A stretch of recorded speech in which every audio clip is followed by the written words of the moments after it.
in order to live this life and to live a fulfilled,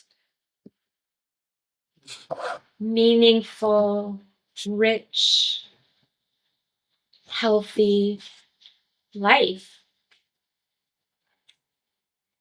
we need to care for ourselves. We need to be in touch with that deeper part of ourselves, our heart, if you will, or our higher self, if you will, our intuition. And the thing is that when you go through medical school, medical training, practice, you're really conditioned to detach. You have to detach from emotion, your own emotion, because of the things that you're dealing with, the things that you see. It could, for someone, be very traumatizing. You see disease, you see death, you're dealing with this, you're dealing with family members. You have to detach. You have to detach from your own needs, like your own physiological needs, your own emotional needs, because there is certainly no time for that at all. And so you're purely living in your intellectual self, forcing and pushing your body to the brink, beyond what other people could fathom, to be honest. And that's normal. That's normal. So how do you deal with that? How do you deal with that when you have cut yourself off from your soul self, your heart self, not to do evil, but to survive. You've cut yourself off from your emotional self, your intuition self.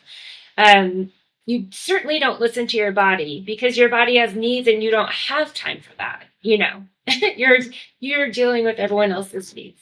So you can see how it does take an awakening for someone to then deal with that. And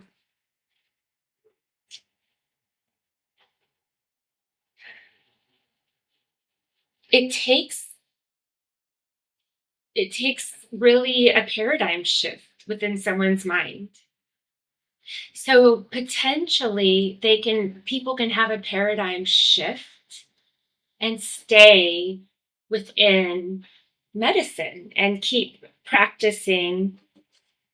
It might be that a paradigm shift causes people to need to take a break from that environment and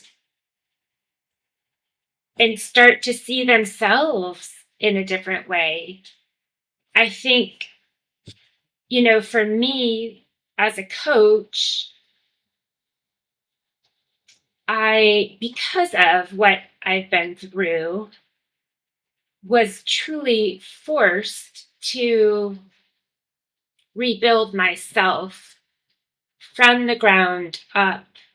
But the second time around, it had to be from a place of internal joy and energy versus external based fear and willpower to exhaustion. So